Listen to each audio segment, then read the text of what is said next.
आप देख रहे हैं न्यूज हिमाचल लाइव। नमस्कार, स्वागत है आपका फटाफट खबरों में। आज का बुलेटिन आप देख रहे हैं सोनल ठाकुर के साथ। 10 मार्च से शुरू होने वाले हिमाचल प्रदेश विधानसभा के बजट सत्र में गूंजेंगे 963 सवाल। मुख्यमंत्री 17 मार्च को पेश करेंगे बजट। हिमाचल प्रदेश विधानसभा का बजट 10 मार्च को दोपहर 2 बजे राज्यपाल के अभिभाषण के साथ शुरू होगा। सत्र में कुल 16 बैठकें होंगी। 28 मार्च तक चलने वाले सत्र में 963 सवाल सदन में गूंजेंगे, जिसमें 737 तारांकित और 226 प्रश्न तारांकित रूप से पूछे गए हैं। विधानसभा अध्यक्ष कुलदीप सिंह पठानिया ने पत्रकार वार्ता के दौरान बताया कि राज्यपाल के अभिभाषण पर 11 से 13 मार्च तक चर्चा होगी। 17 मार्च को मुख्यमंत्री बजट पेश करेंगे। 22 से 27 मार्च को गैर सरकारी दिवस होगा। 26 मार्च को वित्तीय वर्ष 2025-26 के लिए बजट पारित किया जाएगा। उन्होंने बताया कि अभी तक नियम 62 के तहत 9 सूचनाएं, नियम 101 के अंतर्गत 5 और नियम 130 के तहत 10 सूचनाएं प्राप्त हुई हैं। विधानसभा अध्यक्ष ने बताया कि सत्र से पूर्व शनिवार को सर्वदलीय बैठक बुलाई गई है, जिसमें पक्ष विपक्ष से सदन में सार्थक चर्चा की अपील की जाएगी।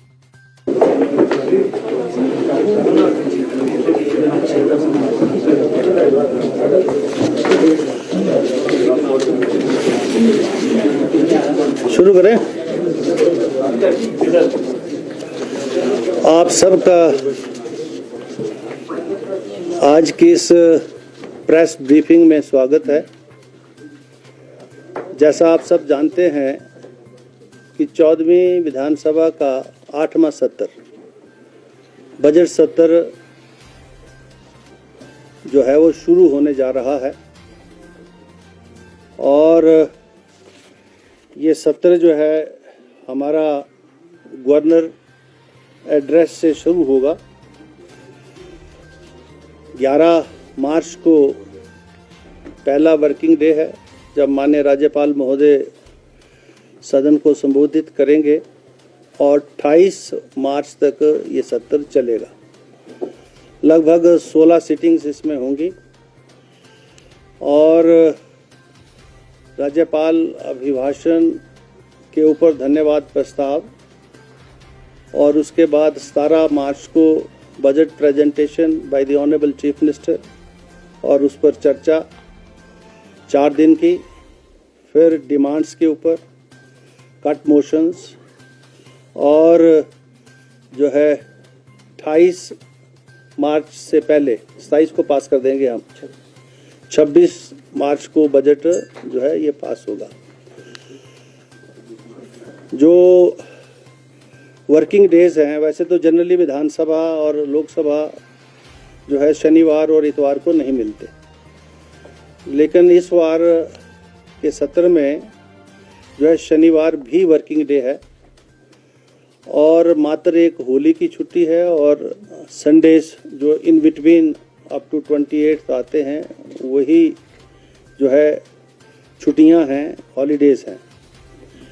क्योंकि बिजनेस जो था वो इतना ज़्यादा था जिसके फलस्वरूप हमको शनिवार को भी जो है सत्र का आयोजन करना पड़ा।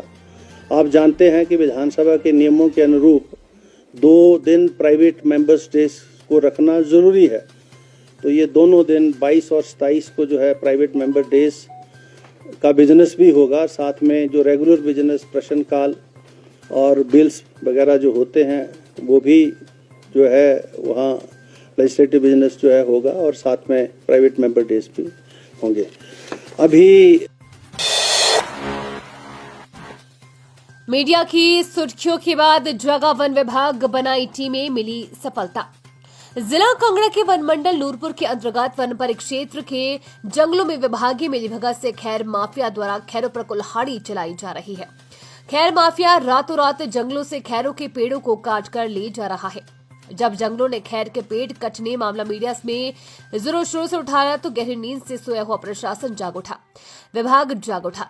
अधिकारियों के आदेशों के बाद वन मंडल अधिकारी नूरपुर की अगुवाई में टीमें बनाई गई, जिन्होंने रात को जाल बिछाया। इसी कड़ी में वन विभाग की टीम ने शुक्रवार को धमेटा के वन देवी जंगल में रात के 2 बजे नाका के दौरान बिना नंबर प्लेट तवेरा गाड़ी से खैर के मोर्चों का पकड़ा। वनखंड अधिकारी रविंद्र सिंह के नेतृत्व में ये कार्रवाई अमल में लाई गई है। बीती रात 2:30 बजे वन विभाग की टीम, जिसमें ACF Nishant Parashar, deputy ranger Ravindra Singh, one रक्षक शशि संजय, प्रवेश प्रद्युमन व नवनीत को रात को बड़ी सफलता मिली है। वन विभाग की टीम ने एक सवारी गाड़ी जो कि खैरों से लदी जड़खड़ से करीब पकड़ी, जिसकी दोनों साइड से नंबर प्लेट गायब थी, को पकड़कर वन परिक्षेत्र में लाया गया, जो कि पूरी तरह से खैरों के मोचों से लदी थी। उसमें खैर काटने के लिए प्रयोग किया गया था, आरा भी पाया गया।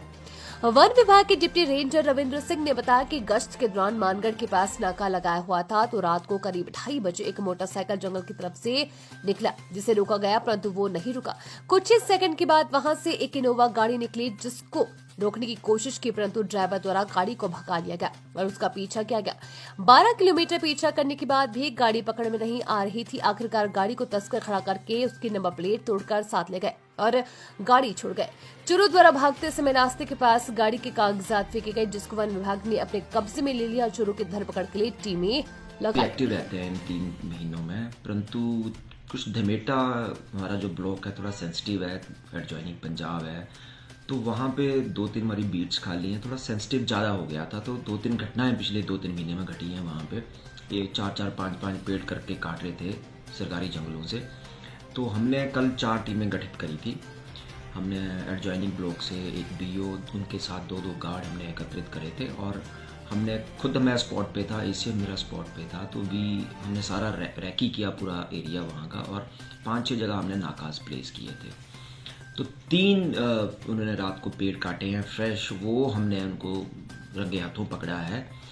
जब हम उनको चेज़ कर रहे थे तो लगभग 10 किलोमीटर का हमने चेज़ किया उनका, तो 3 मोटरसाइकिल पे थे अपराधी, वो मोटरसाइकिल छोड़ के भाग गए और गाड़ी से भी तीनों कूद गए, चलती गाड़ी से तीनों कूद गए, गाड़ी वैसे ही छोड़ के चले गए। और गाड़ी हमने सीज़ करी है, जिसमें खैर के डिफरेंट क्लासेस के लोग पाए गए। पैसेंजर व्हीकल है, ये तलवाड़ा की रजिस्टर्ड गाड़ी है और हमारी कस्टडी में रे में खड़ी है। अच्छा, तो अभी तक पहचान नहीं हो गई कि कहाँ के लोग थे या कोई?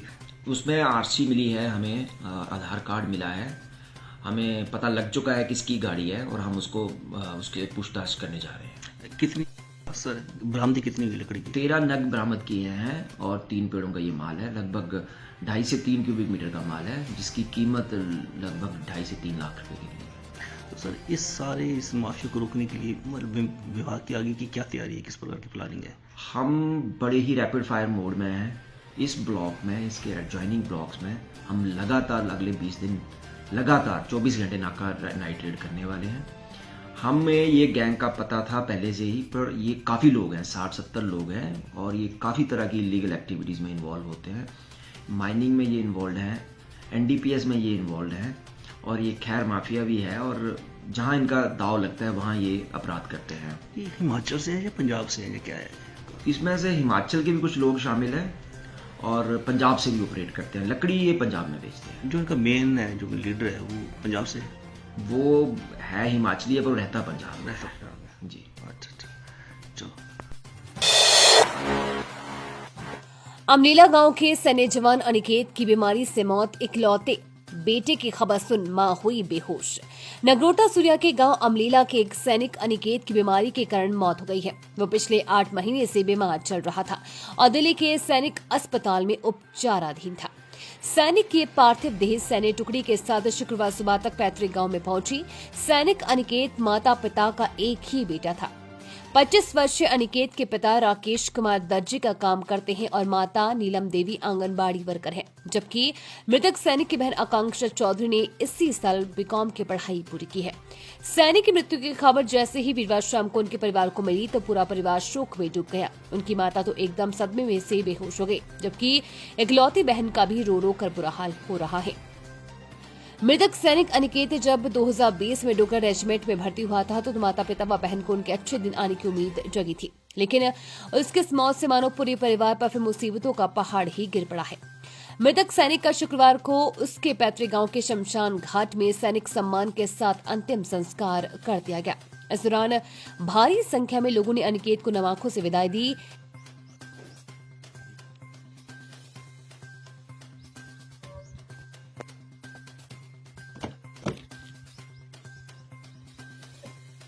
न्यूज हिमाचल लाइव का ये फटाफट बुलेटिन आपको कैसा लगा हमारे कमेंट बॉक्स में कमेंट करके जरूर बताएं। साथ ही पेज को फॉलो और सब्सक्राइब करना बिल्कुल ना भूलें। धन्यवाद।